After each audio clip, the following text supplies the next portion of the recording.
Par ce message du chef de l'État porté lors de la montée des couleurs ce matin, l'invite est à l'abnégation au travail et à la poursuite du combat contre l'impérialisme. Le capitaine Ibrahim Traoré s'est également prononcé sur les relations entre l'Afrique et la France en réponse aux propos du président français. On écoute un extrait. Je vous souhaite très bonne et heureuse année 2025 à travers vous donc à tout le personnel travaillant à l'institution présidente du Faso. Je souhaite que 2025 soit une année pleine de santé pour vous, votre famille et vos proches, pour que vous puissiez donner le maximum de vous-même dans le travail pour le bonheur de notre peuple. Que 2025 soit une année où vous verrez tous vos projets donc couronnés de succès, de prospérité et surtout que tout au long de l'année, que Dieu guide donc notre action, nous protège et veille sur nous. Je souhaite aussi rappeler à tout un chacun que la lutte contre l'impérialisme doit être donc intégrée dans nos gènes maintenant. Ça doit être une lutte qui se mène de façon implacable et tous les jours. Parce que beaucoup de gens n'ont pas compris ce que c'est que cette lutte jusque-là. Nos vaillantes forces combattantes sont sur le terrain. Ils mènent le combat contre les valets manipulés, ces criminels qui écument nos campagnes tous les jours et tiennent bon pour amener la paix dans notre cher Faso. Autant ils le font, nos masses populaires laborieuses, que sont les agriculteurs, les éleveurs, se battent aussi également pour qu'on puisse atteindre l'autosuffisance alimentaire à travers donc l'accompagnement de tous les techniciens du ministère de l'Agriculture. C'est très important. Et autant qu'eux aussi se battent dans l'administration, nous devrons nous battre pour changer de mentalité. Cette décolonisation mentale, c'est la partie la plus difficile. Et c'est pour ça que nous tenons à vous rappeler constamment qu'il faut changer de mentalité, revenir à nos sources et nous battre. Et c'est ça aussi le combat contre l'impérialisme. Toutes les occasions nous sont offertes pour pouvoir comprendre l'impérialisme, ses manifestations. Quand je prends dernièrement les propos d'Emmanuel Macron sur l'Afrique, eh bien, tout Africain conscient devrait donc comprendre très vite tout ce qu'il a pu nous dire et qu'est-ce que ça signifie. Le général Tchiani a dit il n'y a pas longtemps du changement donc de tactique ou de stratégie des forces françaises en Afrique, et je pense qu'il est venu le confirmer. Il s'agit de dissoudre et de garder un dispositif socle. Et Emmanuel Macron l'a si bien dit qu'on ne peut que le remercier pour cette sincérité, même si certains ont voulu mettre la poudre aux yeux de leur population, mais la réalité finit par rattraper aussi. Ils ne partiront pas de certains pays, ils ont juste dissous le dispositif. Vous ne les verrez plus dans des bases, mais dans les ambassades, ils seront là. Ils vont constituer des sociétés de sécurité pour sécuriser leurs sociétés qui existent dans ces pays-là. Mais les soldats seront là, mais vous ne les verrez plus en tenue ou rassemblés dans des bases. C'est tout ce que ça veut dire. Ils vont se réorganiser, mais seront là. Il a parlé de politesse vis-à-vis de certains chefs d'État en leur donnant la primauté d'annoncer donc la rupture ou le départ des forces françaises. Ça nous importe peu, on peut dire, mais tout ce que nous savons, c'est que si vous voulez une rupture avec ces forces impérialistes, c'est simple, on dénonce les accords. Tout commence par là-bas. Et je pense que l'exemple du Tchad, en tout cas, est palpable. Ils ont commencé par dénoncer les accords.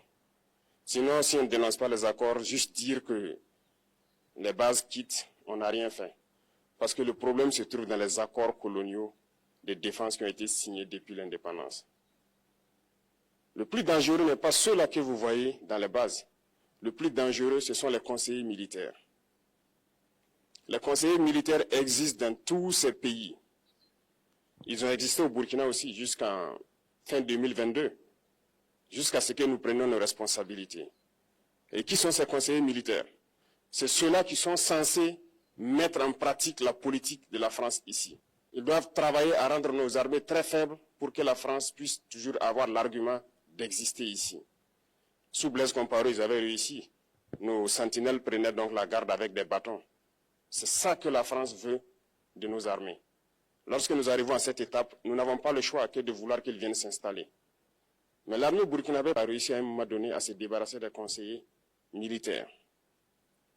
Malheureusement, je pense qu'en 2019, après l'opération Otapuano, où ces Français ont vu que l'armée burkinabé a encore une capacité de réagir au terrorisme, ils ont appelé le chef d'état-major en France, ils l'ont instruit de reprendre les conseillers militaires dans toute la structure. Eh bien, il n'a pas accepté, mais au retour au pays, les politiques l'ont instruit d'accepter les conseillers militaires. Et c'est là que les conseillers militaires sont revenus dans l'armée burkinabé en 2019. Avec toutes les conséquences qu'on connaît, l'armée était en train de disparaître dans les années 2020-2021. Et d'ailleurs, c'est le moment où beaucoup de militaires ont dû déserter, parce qu'il n'y avait plus d'espoir. On était en train de s'effondrer. Voilà un peu comment ils travaillent. À l'état-major général des armées, dans tous les états-majors d'armée, dans les écoles, c'est eux qui sont censés dicter la politique de notre armée. C'est eux qui nous disent combien recruter, quand recruter et qu'est-ce qu'il faut en faire. Ils sont dans les écoles pour nous dire comment il faut les former et ainsi de suite.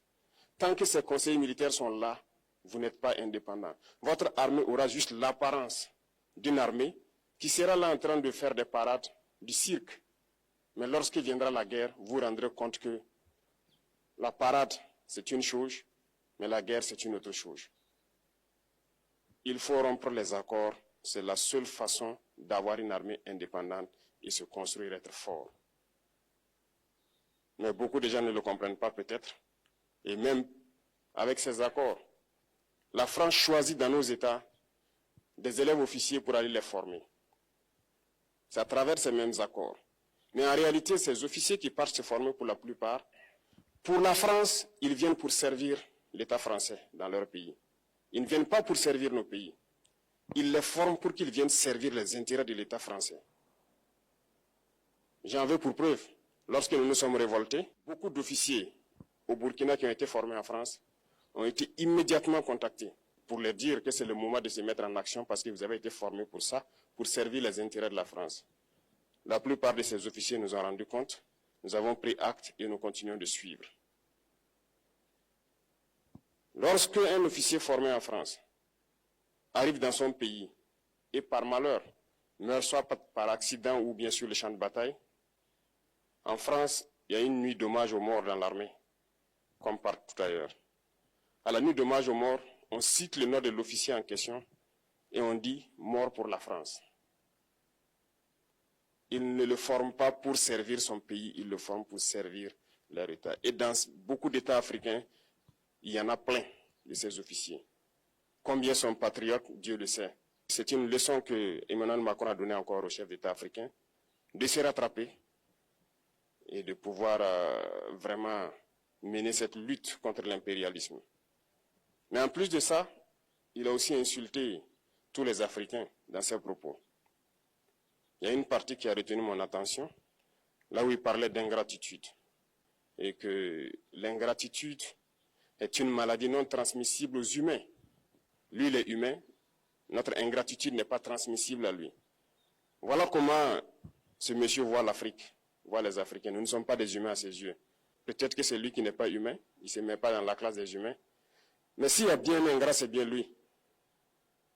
Je pense que s'il n'est pas athée et qu'il prie, à chaque matin qu'il se réveille et qu'il prie, il devrait aussi prier les Africains.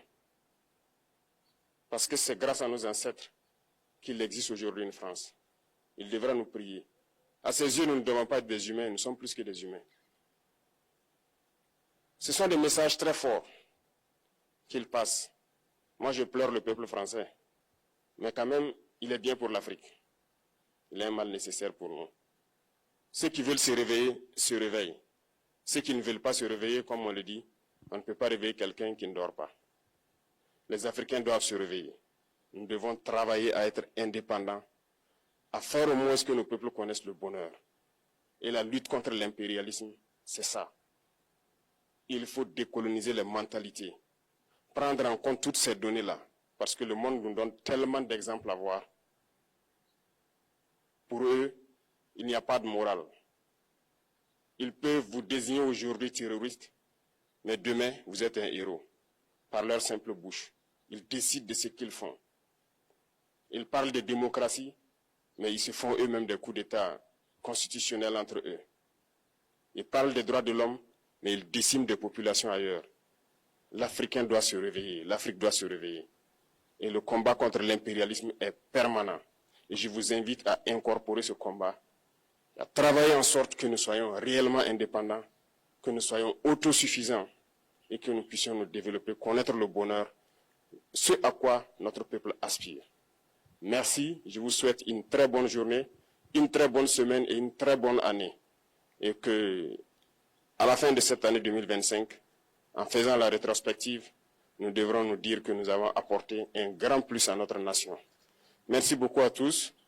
Que Dieu vous bénisse et que Dieu protège notre chère patrie. La patrie ou la mort, nous vaincrons.